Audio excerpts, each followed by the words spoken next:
Sim, senhoras e senhores, meninos e meninas, crianças de todas as idades, o Bocas do Monte Podcast está de volta. Este que é o podcast de Santa Maria, hoje com uma figura ilustre como convidado, um dos tantos filhos que a nossa querida Santa Maria adotou, uma pessoa incrível, adotada pela nossa cidade, que é o Dr. Daniel Toneto, advogado criminalista, escritor, membro da Academia Santamariense de Letras, mais de 250 tribunais do júri. 250, com essa carinha de quem fez 20 e poucos anos agora, né?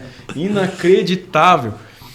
Antes de eu passar aqui a palavra para o Daniel, obrigado, Daniel, por ter aceitado o convite de vir aqui conversar com a gente. Eu vou só dar o recado aqui do nosso apoiador, o Bocas do Monte, que agora conta nessa nova fase com o apoio da Pampeiro Automóveis, concessionária da Volkswagen em Santa Maria, que além de ter as melhores condições para a compra do seu Volkswagen 0 km, tem também a linha de seminovos, manutenção, setor de peças, revisão e muito mais. Então, Pampeiro tem absolutamente tudo para quem é o feliz proprietário de um Volkswagen aqui em Santa Maria e na região. Muito obrigado aí a Pampeiro pelo apoio neste que é o podcast de Santa Maria, e tem o propósito de contar a história dos santamarienses, tanto daqueles que nasceram aqui, quanto daqueles que vieram e transformaram Santa Maria na sua cidade, na sua terra querida, como é o caso do Daniel, nascido em São Cepé, né, Daniel? Veio estudar aqui e aqui ficou.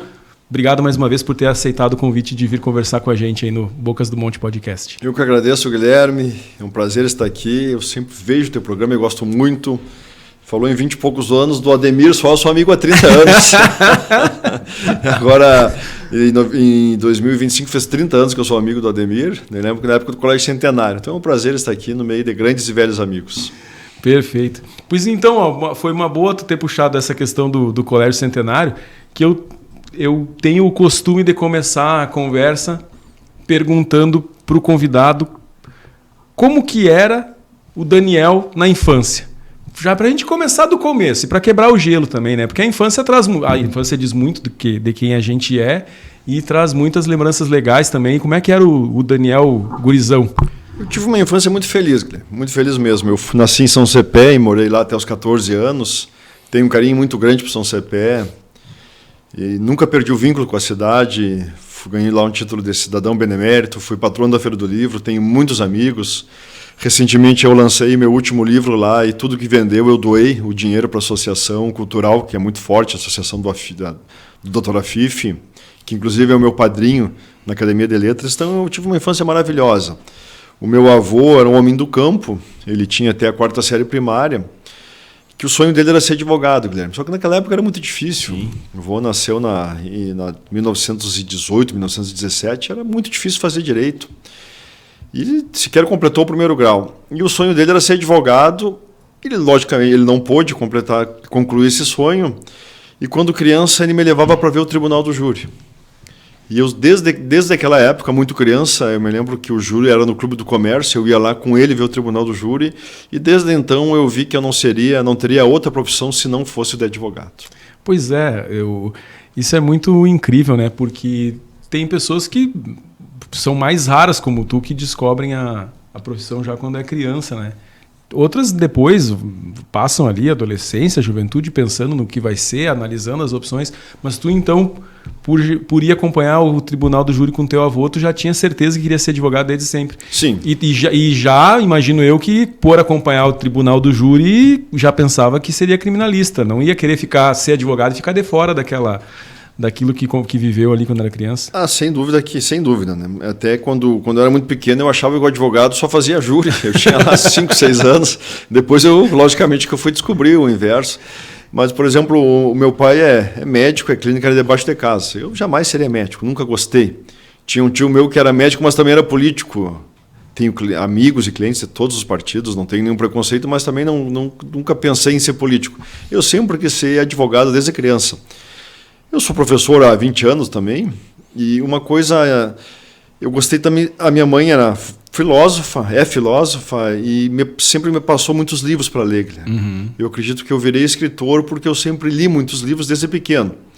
E a mesma coisa, é impossível fazer uma comparação tanto que grotesca, mas real, é impossível alguém completar uma maratona se ela não corre frequentemente. E é impossível tu escrever livros se tu não lê todo diariamente. Perfeito. Então, eu acredito que a questão de livros, eu estou lançando meu nono livro agora, é por conta da leitura. Desde criança eu sempre gostei muito da leitura e gostei muito também da advocacia. Já vou pular um pouquinho para o final, mas a gente vai voltar na infância, porque creio que a tua resposta tem a ver com isso. O teu último livro, A Cor que Nos Separa, tem uma relação muito grande com o que tu viveu na infância, porque tu foi criado, né, junto de uma família de afrodescendentes, na época que viviam com a tua família. Conta para mim como é que foi essa questão e por que agora no nono livro tu resolveu trazer isso para a história. Na verdade, essa família até hoje, eu acompanho eles, são como se fosse minha família. Uhum. Tem a Aline que eu chamo de irmã, a dona Marlene me chama de filho, o seu Júlio eu não chamo de pai mais porque ele faleceu. Então eles estiveram comigo toda a minha infância e durante a juventude, a vida adulta, estão até hoje. E eu acompanhei, sim, a questão do racismo. E às vezes o racismo ele é sutil, basta um olhar, mas ele machuca muito. E isso eu via nos meus amigos negros, nesses meus familiares que são negros, que são como se fosse a minha família. E o racismo ele não é só violência, não é só humilhação. Ele às vezes um simples olhar, um simples não por conta do racismo disfarçado, ele é algo que eu acompanhei, que eu vi que machuca muito. Isso te marcou já na infância, tu diria assim? Sim. Eu já percebia? Sim, já percebia, claro. Eu andava com eles, passei a minha vida inteira com eles e percebia desde a infância. E aí essa questão do livro, que eu achei sensacional, a sacada de tu jogar a história para o futuro, né? Através da primeira mulher negra brasileira a receber o prêmio Nobel. Mas ela está contando uma história que se passou lá um século atrás. De onde é que tu tirou como que tu decidiu fazer a narrativa desse jeito, mais ou menos assim? Sabe que eu acredito, Guilherme, que a parte mais difícil do livro, se não for a mais difícil, uma das mais difíceis é tu criar a história. Uhum. Tu criar os personagens, tu colocar uma linha do tempo. Eu, particularmente, eu escrevo, leio todo dia das 6h30 da manhã às 8 da manhã. Entretanto, para inventar a história, para começar a história, geralmente eu faço quando estou viajando, que tu está com a cabeça um pouco mais limpa. Tá longe dos julgamentos, das audiências, do estresse do dia a dia. E esse livro, primeiro, eu não quero dar um spoiler, eu imaginei uma mulher negra sendo vítima de um crime de homicídio. E daí fui montando a história. E essa questão do início do livro, eu tive em Estocolmo, na Suécia, onde é conferido o Prêmio Nobel. Uhum. E quando eu estava lá visualizando, entendendo um pouco daquilo que você passa ali, eu imaginei que o livro começaria ali no futuro, naquele lugar que eu estava num determinado momento. Que legal, que legal.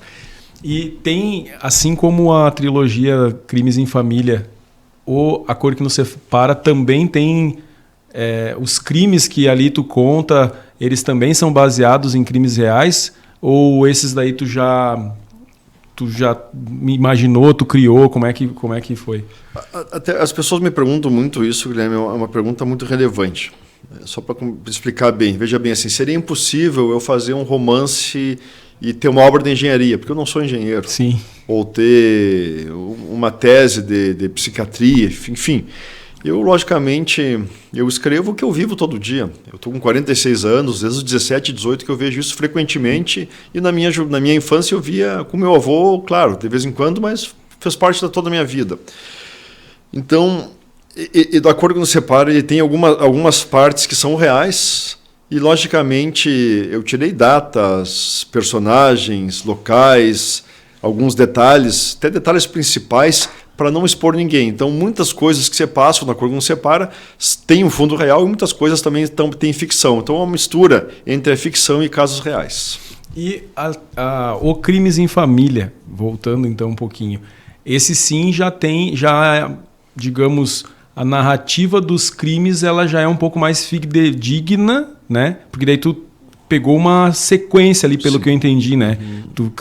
Tu até falou, eu vi uma entrevista que tu deu, tu até disse que era uma história só, mas aí como ficou muito grande, tu dividiu em 3 livros. E aí ali sim tem uma sequência mais lógica de crimes, né? Quais são... Bom, tu não pode falar nomes nem nada, mas Ao longo da tua carreira ali, quais são esses fatos que te marcaram, que tu levou para o livro? Sabe, Guilherme, que quando tem um caso de júri, sempre tem uma pessoa que perdeu a vida, nos casos de homicídio consumado, que é a maioria, e tem também uma pessoa que pode perder a liberdade. E muitas vezes pode perder a liberdade por 20, 30, 40 anos. Então, são casos muito delicados. É difícil dizer qual caso me impactou mais. Entretanto, justamente quando tu falou, quando tem um crime no seio familiar, isso é algo que... O crime já traz muito sofrimento. Agora, quando o crime é cometido no seio, no meio da família, no âmbito familiar, ele traz mais sofrimento ainda. E na trilogia Crime e Família, eu tento retratar não só o lado da família da vítima, mas também da família do réu. Sim. Que muitas vezes a família do réu ela sofre muito. A vergonha de ter um familiar preso, de ter um familiar em julgamento com holofotes. E, evidentemente, a família da vítima sofre mais ainda. A perda de um familiar, às vezes a soma da perda com da dor da perda com a dor da injustiça. Então, eu fico muito triste quando eu vejo alguém nas redes sociais comemorando uma condenação, né? Ou comemorando uma absolvição. São coisas que você traz tanto sofrimento para a família que as pessoas não poderiam, se tivesse um mínimo de noção de tudo que mexe nisso, não estariam comemorando. Eu me recordo quando teve um presidente da esquerda que foi condenado, pessoas da direita comemorando. Agora tem um presidente da direita condenado, as pessoas da esquerda comemorando. Então, se as pessoas tivessem noção do que traz um julgamento, as infelicidades, as frustrações, a dor da perda, às vezes a dor da injustiça, eles não estariam comemorando algo que é tão sério. E nos livros tu traz também essa questão do que permeia o julgamento, né? Como tu falou, tem a dor da família da vítima, do réu, mas tu também tenta mostrar outros aspectos que parecem que são alheios ao julgamento, mas que não são, como por exemplo a relação com a imprensa, a relação política, da política com os julgamentos e tal. Tu acha que isso foi porque tu pensa que falta esse entendimento para as pessoas e tu queria transparecer isso e mostrar? Como é que tu construiu essa narrativa dessa trilogia baseada nesses aspectos? Eu tentei passar para os leitores o que... Veja bem, eu muitas vezes estou defendendo, ou outras vezes estou acusando. Então, eu sinto o lado da família do réu, sinto o lado da família da vítima, e eu tentei trazer para os leitores justamente isso. E numa linguagem simples. Tem um livro que eu estou lançando agora que é de direito, aí sim, precisa ser estudante ou formado em direito para entender. Entretanto, esses romances, ele é uma linguagem, eu tentei fazer uma linguagem simples, e não precisa ser formado em direito, nem estudante de direito para entender. E eu busquei justamente isso, Guilherme, que tu falou, para o leitor entender o que se passa nos bastidores de um julgamento. Uhum. Para a maioria das pessoas, acabou o julgamento, acabou a história. Para o advogado, fica tudo o que restou. Quando tu está acusando alguém, a família não é porque a pessoa foi condenada que cessa o sofrimento. Quando tu está defendendo alguém e alguém é condenado, todo aquele reflexo. Eu me recordo, eu era muito jovem, eu devia ter 23, 24 anos, e eu fui fazer um julgamento de um militar, uma pessoa primária, militar, enfim, militar exemplar. Se ele fosse condenado, ele passaria os próximos anos numa prisão, mais de uma década na prisão, e os filhos passariam fome. E eu me lembro que, sabe aquela... Tem um momento em que tu passa da vida jovem para a vida adulta, e eu me recordo daquelas crianças me dizendo: se o pai for preso, o que vai acontecer? Me lembro também de uma criança em que eu estava acusando o sujeito, assistente de acusação, estava atuando na acusação de um sujeito que matou o pai dela, que a criança, antes do julgamento, ia todos os dias conversar comigo e chorar. Então, por isso que quando eu vejo alguém comemorando uma absolvição ou comemorando uma condenação, rindo, debochando, falando piadas, são assuntos que trazem muito sofrimento e as pessoas não poderiam fazer isso. Sim. A gente volta nesse assunto porque é muito, muito instigante, mas quando tu falou em holofotes, eu lembrei de uma questão que eu queria te perguntar.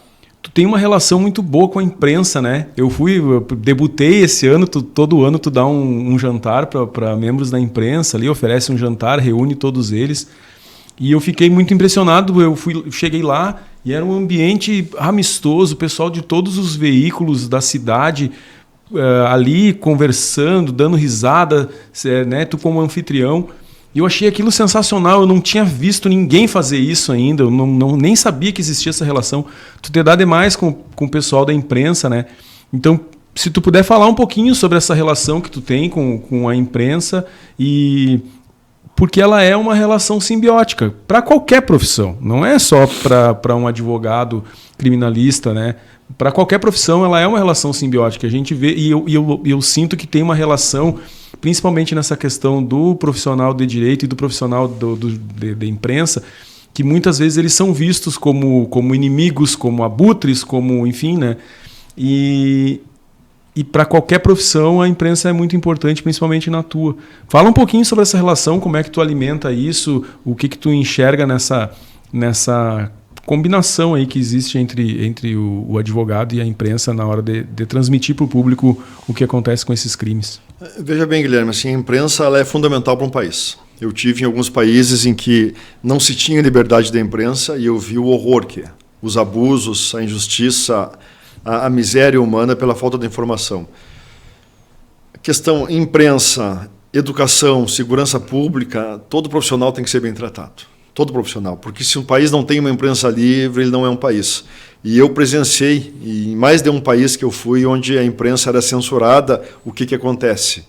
Então, toda pessoa que pensa no seu país, que pensa no futuro do seu país, ela tem que tratar a imprensa com respeito. Começa desse princípio. A imprensa tem que ser muito bem tratada, porque em um lugar que não tem imprensa, onde não se noticia a verdade, vem os abusos, e com os abusos vêm as atrocidades. E isso eu presenciei em alguns países, e eu não quero isso para o meu país. E acredito que nenhum ser humano que tenha, independente se for de esquerda, de direita, de centro, independente da religião, ele vai querer que tenha uma imprensa livre para poder ser livre. Então eu parto desse pressuposto. Em segundo, a imprensa aqui sempre foi minha amiga, ele sempre me respeitou muito. Por exemplo, se tem delitos que eu não posso falar, eles respeitam. Se tem delitos, se tem opiniões jurídicas, eles pedem para mim. Outra coisa, esse meu último livro, ele ficou em primeiro lugar no topo daquele ranking que se tem de evento nacional. Se não fosse a imprensa, isso jamais ia acontecer, galera. Veja bem, um escritor do Rio Grande do Sul, ele ficar em primeiro lugar, é porque ele teve ajuda da imprensa. E se não fosse por vocês, isso jamais aconteceria, e eu sei disso, eu sou muito grato. Eu me recordo, teve um escritor que ele é de um grande centro. Esse meu livro, ele poderia ter sido lançado em Paris, e eu não abri mão que ele fosse lançado aqui. E tem algumas pessoas de fora até que, de certa forma, debocharam, enfim, não entendiam. E eu deixei bem claro, né? Porque, veja bem assim, ó, eu sei que eu vou lançar o livro num local que eu tenho uma imprensa séria que me apoia. E se não fosse por vocês, seria difícil, quase impossível, tu ganhar do escritor de São Paulo, eu tô ganhando do escritor justamente de Roma, de Paris, de Madrid. Isso, por mais que esse ranking é uma ranking dos vendidos do Brasil, concorrem os escritores do mundo inteiro. Claro. E se não fosse por vocês, isso jamais aconteceria. Não, perfeito, maravilhoso. E eu vejo assim, é uma coisa muito ruim, é a ingratidão. Seja o setor que for. Então, é nada mais justo, no mínimo uma vez por ano, eu promover um encontro com vocês. Que legal. Que venham muitos outros encontros, e fica aí o exemplo. Quem quiser fazer encontros, promover encontros com a imprensa aí também, a imprensa com certeza vai gostar dessa amistosidade. Porque, como eu falei, tem essa relação. Eu vejo muito as pessoas julgarem a profissão de advogado, né?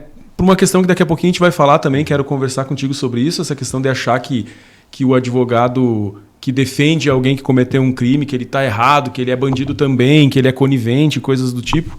E eu sei que tu tem uma opinião bem forte sobre isso, quero te dar a oportunidade, digamos assim, de explanar sobre isso.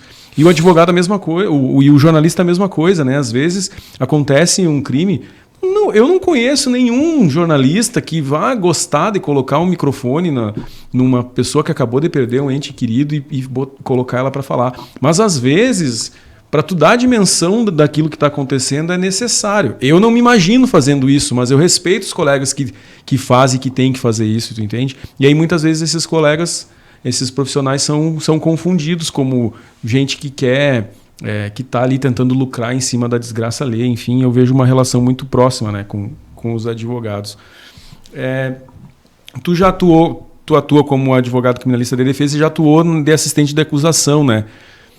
Tu tem como traçar, assim, É óbvio, eu sei que o que eu vou te perguntar é óbvio, tá? Mas até pra gente começar por esse lado. Quais são as principais diferenças, assim, na hora de tu atuar de um lado ou de outro pra ti como um criminalista experiente que é? São lados antagônicos, né? Por exemplo, quando tu está atuando na acusação pela família da vítima, tu vê muito sofrimento. E se o profissional ele não está preparado psicologicamente, ele não aguenta. Por exemplo, hoje eu atendi uma mulher que perdeu o único filho. Mataram o filho dela e ela ficou, acho que mais de 20 minutos na minha frente falando e chorando. Bem mais de 20 minutos, acredito, eu não contei, mas... Então, assim, depois eu atendi uma mulher que ela foi vítima de um crime sexual grave. Então, e aí vai o dia inteiro. Então, para te lidar com essas tragédias, com essas tristezas, tu tem que ter um psicológico muito forte. E uma coisa que eu sempre falei para os meus alunos, quando tu lida com muita tristeza, com muita desgraça, com muita infelicidade, não tem uma margem para prepotência, para arrogância. Nós falávamos aqui, antes de começar o programa, Guilherme, daquelas pessoas que se ofendem quando não são chamados de doutor. Eu me recordo, eu fui jantar anos atrás com um advogado, ele não é daqui. Se eu for falar bem, eu vou falar o nome. Se eu for falar mal, eu nunca vou falar o nome.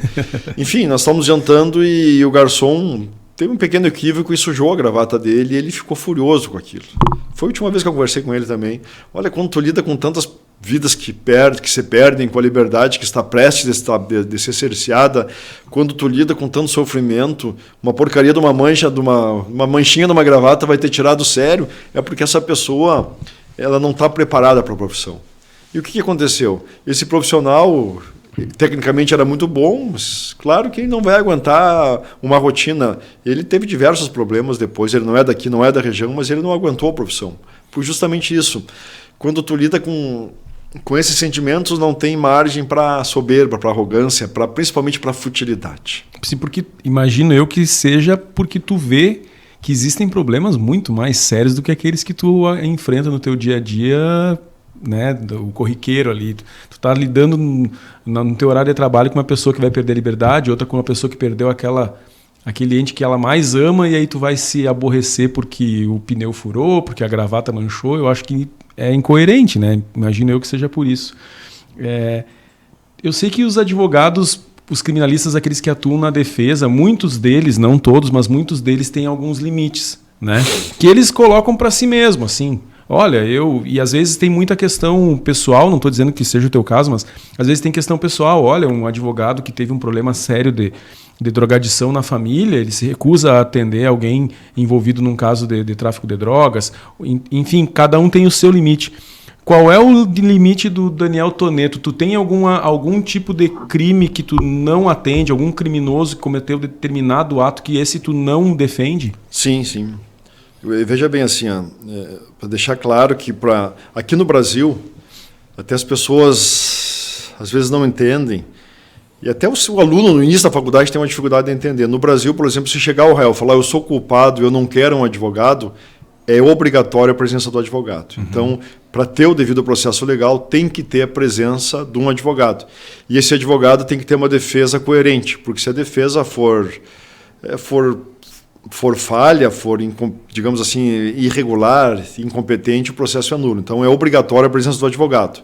Dito isso, é obrigatória a presença do advogado. Agora, é claro que o advogado não é obrigado a pegar todos os casos, ele pode escolher. Eu, particularmente, o latrocínio, eu não gosto, eu só vou defender alguém se for um caso excepcional.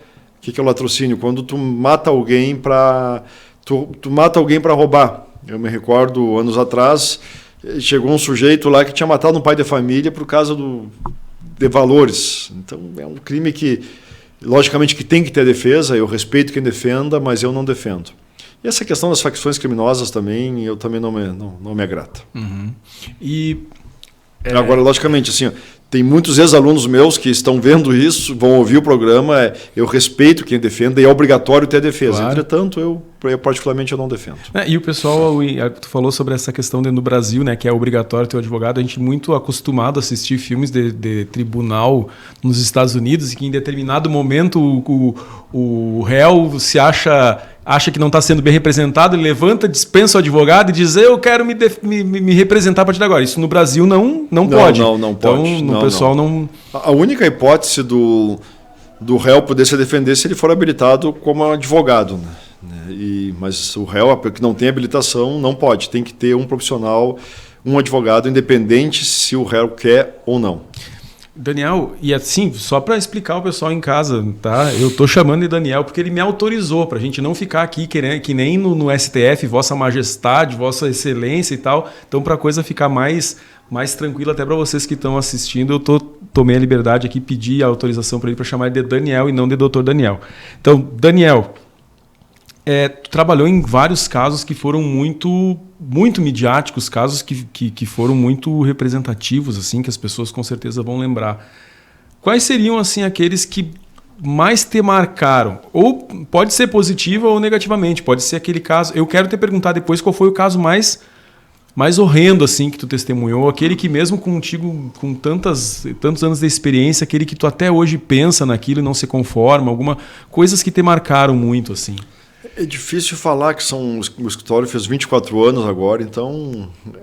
Mas uma coisa eu posso te afirmar, Guilherme, se um dia eu não senti... Mas para ir no julgamento aquele frio na barriga, não me abater, nem que seja não me abater com o sofrimento do outro, é o momento que eu vou parar de trabalhar. Então, eu me recordo, eu vi um grande advogado uma vez, eu era jovem, e ele estava indo para uma audiência muito simples para ele, e um repórter perguntou: o senhor está nervoso? Não é uma coisa simples. Ele falou: se um dia eu não estiver ao menos um pouco nervoso ao entrar numa audiência, eu me aposento. Então, isso ele tem razão. Mas quando tem criança envolvida, choca muito. Quando tem, por exemplo, eu atuei em 2 casos que... Tem outros países que é diferente. No Brasil, quando não se acha o corpo, pode-se ter o crime de homicídio. Tem o chamado exame de corpo de delito indireto, uma explicação técnica que eu não quero entrar muito no mérito por conta das pessoas que não sejam formadas em direito, mas quando... Teve 2 casos que um que eu atuei e outro continuo atuando, de homicídio que não tem o corpo. O que eu vi, Guilherme? Principalmente no primeiro caso, que já foi a julgamento. O sofrimento de uma... É contra a natureza uma mãe perder a filha, um pai perder o filho. É contra a natureza. Independente da causa da morte, o normal é o filho ver o pai morrer, o filho ver o avô morrer. E quando uma mãe perde um filho é horrível, uma mãe perde uma filha é horrível, mas eu notei que quando uma mãe perde uma filha, e mesmo a condenação do acusado, ela não tem o direito de levar uma flor no túmulo da filha, isso causa uma dor muito grande. Então, tem um caso, chamado caso Daniela, que é um sujeito que, em diversas passagens criminais, ele saiu do presídio, numa semi-liberdade, naquele momento ele estuprou, matou e ocultou o corpo. E até hoje, teve a condenação, e até hoje aquela família não tem o direito de, pelo menos no dia dos finados, ir lá e ver a pobre enfim. Sim, né? De prestar as suas homenagens, né?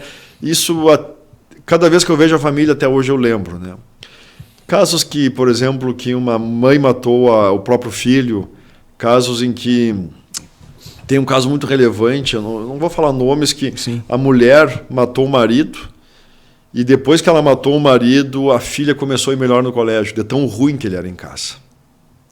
Então tem situações que a maldade é tão grande que eu não quero dar um spoiler, mas os meus últimos 2 livros, o 2 Caminhos e A Cor que Nos Separa, eles se entrelaçam, e no final do livro eu tento dizer que às vezes a maldade está tão grande, tão impregnada, que é preciso mais de uma geração para eliminar essa maldade. Então, esses casos de extrema maldade que pessoas cometeram contra vítimas que não colaboraram em nada para serem vítimas, isso me chama muito a atenção.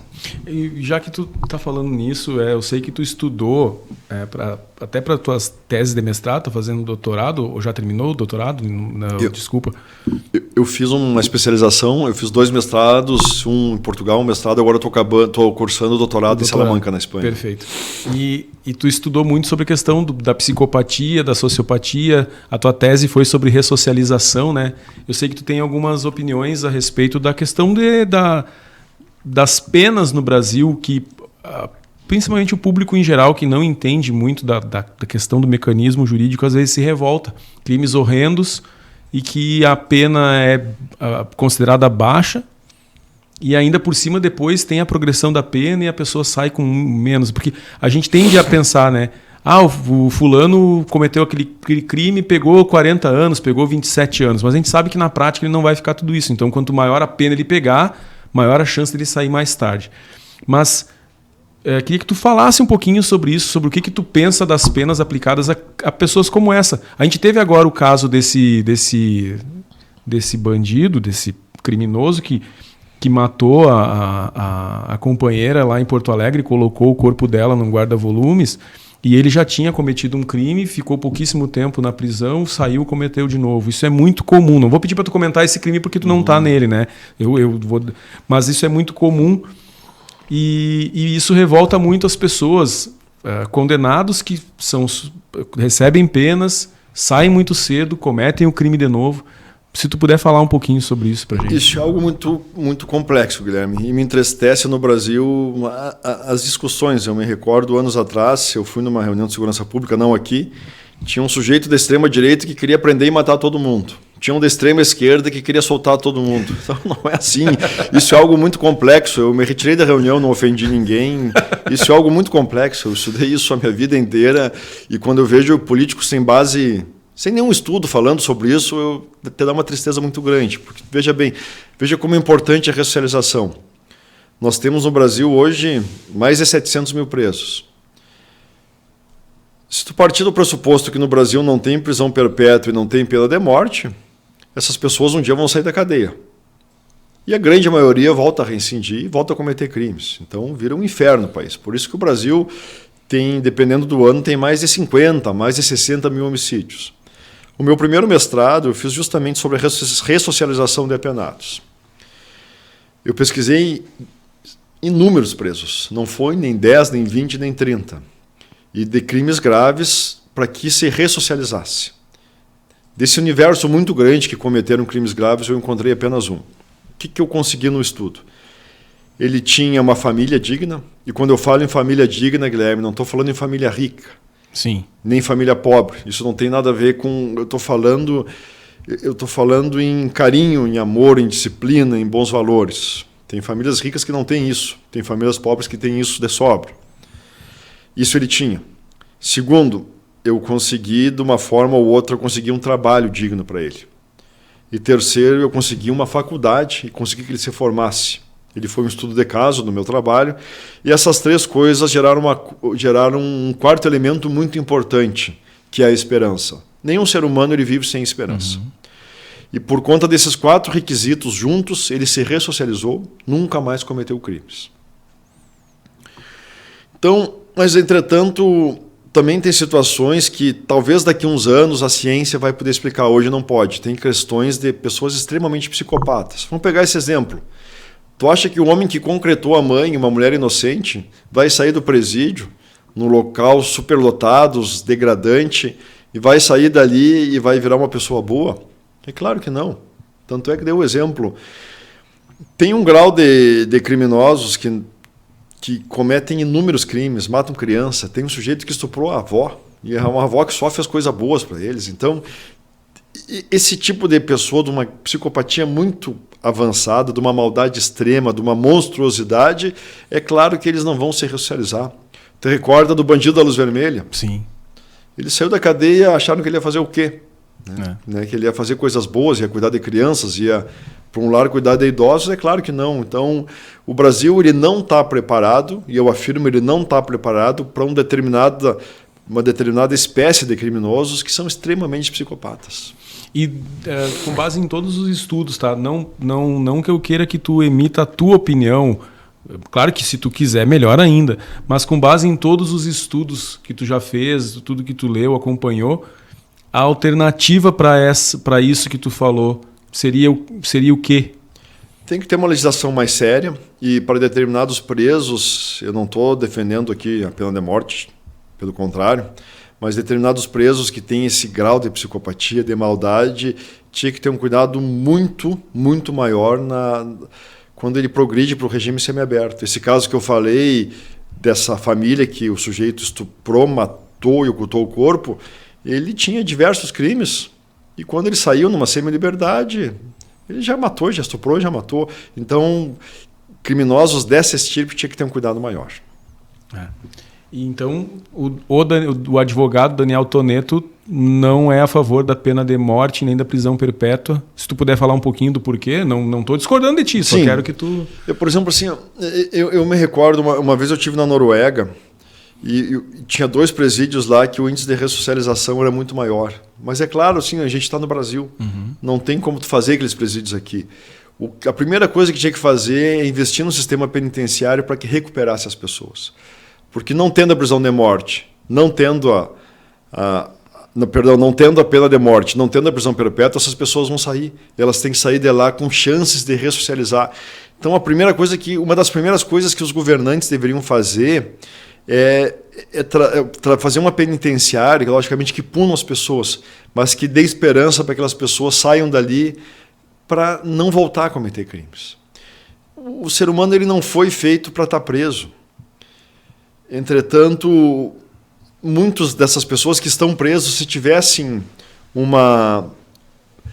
políticas afirmativas, tivessem ações afirmativas, tivessem colégio, tivessem lazer, tivessem esporte, educação, não estariam ali. Mas, ao mesmo tempo, também elas não podem sair matando e não acontecer nada. Então, tem que buscar um equilíbrio maior, mas focando na ressocialização.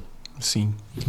E tu, há tantos anos, né, trabalhando como criminalista, talvez possa nos dizer se a sensação que se tem hoje de que se comete muito mais crimes banais do que antigamente, ela é real ou hoje é muito mais divulgado? Estou falando de pessoas como o caso daquele rapaz lá, se não me engano foi no Rio de Janeiro, que matou um gari, depois que ele matou o gari ele foi para a academia, sem dar a menor bola.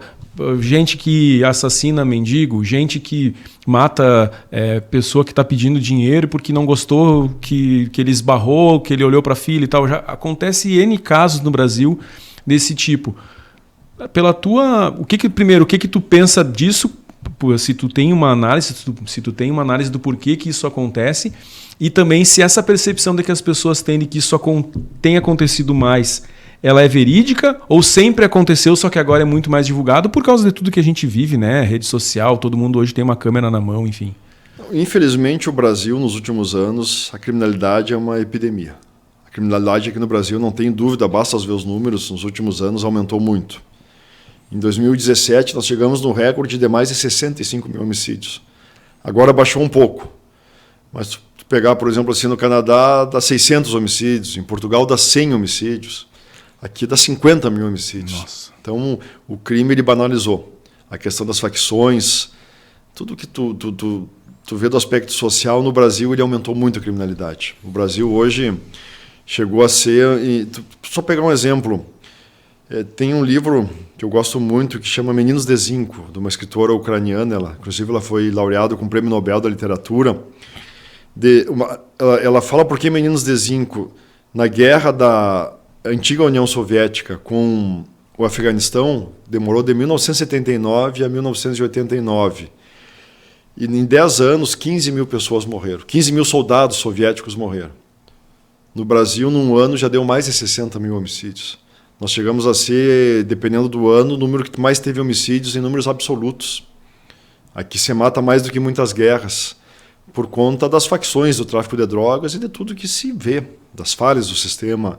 Então, infelizmente, no Brasil, nos últimos anos, com esse aumento da criminalidade, essa perversidade aumentou mais, aumentou muito. É claro que se tu pegar 100 anos atrás, 200 anos atrás, aqui no Brasil teve crimes horríveis, mas não nessa quantidade que nós temos hoje. E Tu estava falando sobre banalizar, né? Eu assisti uma entrevista tua em que tu contou que em Portugal, enquanto tu estava por lá, aconteceu um homicídio e que era um homicídio comum, se é que existe um homicídio comum, para tu ver como a gente banaliza mesmo a violência, né? E que aquilo repercutiu de uma forma nacional que aqui no Brasil só crimes muito horrendos repercutem, né? Como é que tu avalia isso? E se tu, de tanto tempo que tu trabalha já com isso, tu já banaliza também, como é que tu faz para dividir isso, o Daniel advogado, o Daniel escritor, o Daniel pai, o Daniel marido, enfim?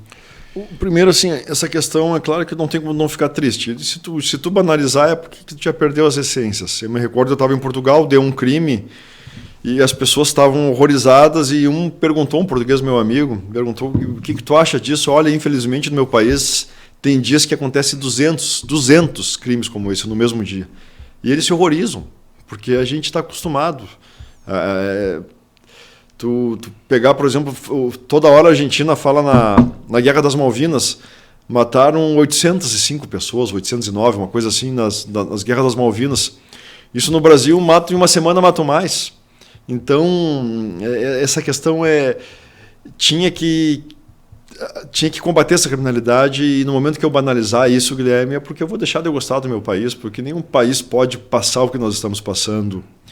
E para te lidar com isso é o que nós falávamos. O advogado, quem lida, não só o advogado, quem lida com essas mazelas, ele tem que estar psicologicamente muito forte. Isso tu consegue através da literatura, através da humildade, e aquilo que eu te falava no início do programa, quem fica nervoso, quem se ofende, quem estraga o dia por uma mancha de uma gravata, ele não pode lidar com isso. Através da literatura, através das viagens, da cultura, da observação, tu aguenta isso, mas tem que ter todo momento. Todos os dias eu leio de manhã cedo, escrevo, no final do dia eu leio. Se eu fosse dizer, Deus me deu um grande amigo, que são os livros. Eu acredito que mais de 10% do meu dia eu estou na frente de um livro. E esse livro não é de direito, eu busco romances, busco literaturas clássicas, porque quem lida com isso tem que ter um refúgio. E eu posso afirmar que os livros, as viagens, as observações de outras culturas é o melhor remédio para conseguir lidar com tudo isso. Perfeito. A gente falava antes sobre as facções, tráfico de drogas, né? Existe uma discussão também hoje, não só no Brasil, mas no mundo, a respeito da liberação das drogas. Tem gente que faz análises de que talvez o problema das drogas seja o tráfico, seja a violência gerada pelo tráfico e não as drogas em si. E isso está em discussão e se discute também no Brasil. Acho que aqui no Brasil isso, né, a gente tem uma política bem conservadora, uma Câmara, um Senado essencialmente conservador. Acho muito difícil que essa discussão avance. Mas o que tu pensa disso, que tem um contato direto com essa questão, e também que viajou bastante e com certeza já conheceu países onde a droga foi liberada? Sim, eu tive em alguns países que a droga foi liberada, e já vou me adiantar, eu sou totalmente contra o uso de drogas. Se não tivesse aquele sujeito que compra cocaína, que compra maconha, não teria essas facções, não teria essa matança que é o país. Eu me recordo um sujeito anos atrás que eu vi que, enfim, ele comprava droga para eles, para os amigos, e mataram um parente dele. Ele foi o primeiro a ir para as ruas falar sobre o fim da violência, não se dando conta que quem financiava essa violência em parte era ele. Então, meu posicionamento, eu sou totalmente contra o uso das drogas, sou totalmente contrário à liberação. Se as pessoas tivessem a conscientização do que faz uma compra de uma droga, em todo o aspecto macro do país, ela não estaria comprando droga. Então, eu sempre fui e acredito que nos próximos anos vou continuar sendo totalmente contrário à liberação das drogas, ao uso, principalmente ao uso das drogas. Perfeito. Essa tua posição é porque tu está levando em conta o aspecto clínico também do uso da droga? Porque, como eu disse, tem gente que defende que o problema da droga é a violência, é o tráfico. Que no momento que liberar, que as pessoas vão perder interesse, e assim, eu não estou fazendo juízo de valor, eu particularmente não tenho opinião formada sobre isso, tá? Mas existe essa corrente que pensa que no momento que liberar, que as pessoas vão perder interesse, que o poder vai sair da mão das facções, que essa droga vai ser taxada, ela vai se pagar imposto sobre ela e que as coisas se resolveriam de uma forma mais harmônica. Que do jeito que está, não tem como enfrentar, porque as facções têm muito dinheiro, têm um poderio bélico que a nossa polícia, principalmente, não consegue enfrentar. E acho até que não é um problema da nossa polícia, porque os Estados Unidos vivem isso também. Eles estão extremamente bem aparelhados lá, tem uma inteligência incrível, equipamentos, e eles não conseguem acabar com o tráfico de jeito nenhum, né? Então, mas tem o outro lado também de que a droga ela destrói famílias. A pessoa, ela sendo legalizada ou não, uma pessoa viciada em drogas, ela vai acabar com o seio familiar dela, né? Então, sobre qual é o aspecto que te leva a ser completamente contrário à liberação das drogas, como tu disse? Eu vou trazer apenas 2 exemplos que fica muito claro. Há pouco tempo atrás chegou uma família, uma mãe, uma senhora de idade, já com olho roxo. O filho vendeu tudo que tinha dentro de casa, vendeu as torneiras da casa. E ela, vendo desesperada, o que ia fazer, não sabia o que fazer, ele chegou e bateu nela, por causa do vício da droga. Isso não estou falando em São Paulo, nos Estados Unidos, na Inglaterra, aqui em Santa Maria. O sujeito destruiu a família por conta do vício da droga. Vou te dar um outro exemplo no país que eu tive. Eu conversando com um professor lá, ele estava me contando. Liberaram o uso das drogas, o sujeito, pela liberação, começou a se viciar. Só que ele ia na loja, na farmácia, por exemplo, estava 15 euros. Ia comprar do traficante, estava 5 euros. Ele vai comprar de quem? Do traficante, que ficava cada vez mais rico, até com a própria liberação. Então, por esses 2 exemplos, seja a questão clínica dentro de casa, seja pela liberação e os efeitos, assim, eu sou totalmente contra a liberação das drogas. Esses dias eu conversava com um amigo meu, que ele é teórico, muito meu amigo, mas ele nunca viajou para um país que conversou com as pessoas onde liberaram a droga, e nunca atuou, e nunca conversou com famílias que foram vítimas de um parente viciados em drogas. Ele falava que a liberação ia ajeitar tudo. Essa ingenuidade, às vezes, até beira o ridículo, né? Então, por conta do que eu vi e presenciei, eu sou totalmente contra a liberação das drogas e, principalmente, o uso. Não só a liberação, como o uso das drogas. E outra questão polêmica também, que principalmente nos últimos 2 anos, aí a discussão era mais acirrada, a questão do porte, do uso de armas no Brasil, né? Isso também, porque um lado que defende diz que ele tem que ter a liberdade, o direito de se defender, porque a criminalidade é muito alta. O lado que é contrário diz que estudos em outros países mostram que quanto maior o índice de liberação de armas, maior é a incidência de crimes com arma de fogo e tudo mais. Tu tem também alguma percepção sobre isso para dividir com a gente? Hein? Claro. A pior coisa um profissional do direito é ficar em cima do muro. Vou responder sempre, tá?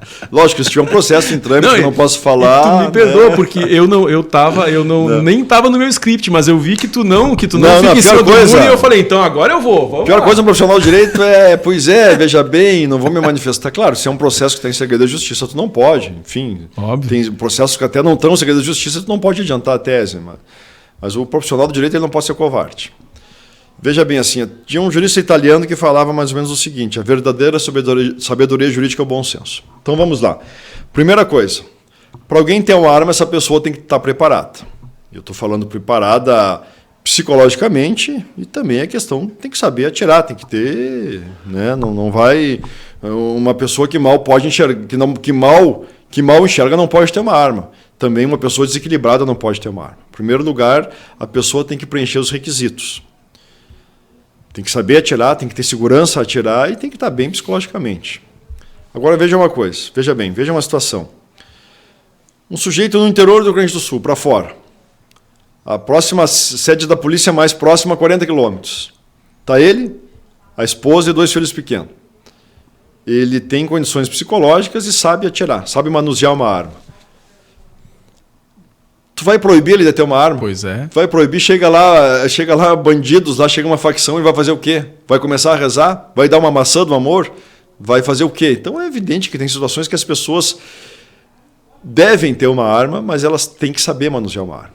Agora, alguém que mora na cidade, que tem uma profissão que não tenha risco nenhuma, que já tem diversas passagens pela polícia, que já brigou em jogo de futebol, que já bateu na mulher, tu vai dar uma arma para ele? É claro que não. Então, as pessoas têm que ter o direito de se defender, mas têm que estar preparada para se defender. Às vezes a arma ela vai trazer mais dor, vai trazer mais sofrimento. Entretanto, tu também não pode ceifar o direito das pessoas se defender. Então tem que ter um equilíbrio. E esse equilíbrio tem que ser caso a caso. Não pode simplesmente agora eu vou proibir arma para todo mundo. Ou agora eu vou permitir arma para todo mundo. Tem que se individualizar o caso e estudar a fundo. Perfeito. Eu vou abusar mais um pouquinho de ti. Já vi que tu não fica em cima do muro. Sobre essa questão, acho que é a mais polêmica que a gente tem envolvendo justiça, direito, enfim, no Brasil hoje, que é a questão do STF. Não só o julgamento do ex-presidente Bolsonaro, não só isso, mas as decisões e a forma como o STF vem atuando tem sido muito criticada. E como tu falou, em um período um presidente da esquerda foi condenado, os seus seguidores não gostaram. Agora o presidente da direita, e a direita comemorou, e agora vice-versa. Tem sido tudo muito, muito criticado, muito falado, e quem não entende de direito não compreende o porquê que tantos juristas, tantos advogados criticam as ações do STF. Se tu pudesse falar um pouquinho qual é a tua percepção e também, de repente, tu que tem essa habilidade, esse dom de explicar questões jurídicas, né, como tu bem faz no teu livro, com uma linguagem muito simples, se tu puder explicar o porquê de tanta discordância, né, até essa questão da primeira turma, que o Bolsonaro foi julgado na primeira turma, Fux acha que não deveria ter sido, enfim. Se puder falar um pouquinho sobre isso para a gente. Perfeito. Isso é uma coisa que eu vejo o que está acontecendo no país e eu me entristeço muito. Veja bem, na década de 1990 eu era estudante e eu fui num congresso e tinha um ministro, se eu não me engano era do STF, tinha um ministro do STF e outro do STJ. Tinha filas de pessoas para tirar fotografia com eles. Tempos atrás eu fui num congresso e tinha um ministro, tinha uma fila de segurança para proteger ele. Isso é horrível para o país. As pessoas elas podem se manifestar, entretanto, essa manifestação ela não pode beirar a ignorância, e muito menos a violência. Eu tinha um professor na Europa muito inteligente que ele falava que a violência gera mais violência. As pessoas podem criticar o judiciário, podem, mas assim, essa crítica não pode beirar a ignorância e muito menos a violência. Os ministros eles têm posicionamentos diferentes, isso é comum, mas como é que eu vou te dizer? Por exemplo, eu vou te dar um exemplo, né? Eu liciono a matéria de processo penal 1, que é competência jurisdicional, assim, quem pode julgar. Essa questão do ministro Fux, ele discordou do fórum, da turma, enfim. Isso sempre teve, só que agora isso aumentou muito. Para te ter uma ideia, eu tenho um processo que a pessoa ela tinha fórum privilegiado, deixou de ter fórum privilegiado, foi para o primeiro grau. Agora, 2 semanas atrás, o processo voltou para o fórum privilegiado. Essas mudanças, elas acontecem, entretanto, no Brasil, elas vêm acontecendo reiteradamente e isso passa uma insegurança jurídica muito grande. Essa insegurança jurídica, ela, para quem atua no direito já é difícil, para quem não atua é quase impossível de entender. Só que o que me incomoda mesmo é ver essas pessoas vendo essa insegurança jurídica e partindo para a ignorância, partindo para a violência. Tu não pode afrontar qualquer autoridade, seja ministro, presidente, prefeito, tu pode discordar, mas essa discordância ela tem que ter nível, ela não pode beirar a violência, beirar a ignorância. E eu vou reiterar aqui mais uma vez, toda vez que alguém se manifestar e essa manifestação ela passar para a ignorância, passar para a violência, eu vou ser sempre contra. O respeito tem que ser mantido, porque o momento que perder o respeito, vai virar uma bagunça e ninguém quer uma bagunça. Perfeito, perfeito. Daniel, para encerrar, já que o tema, a gente explorou vários assuntos aí, e até alguns bem pesados, queria que tu contasse a história de quando tu foi, eu achei muito engraçado e tenho certeza que o pessoal em casa vai gostar também.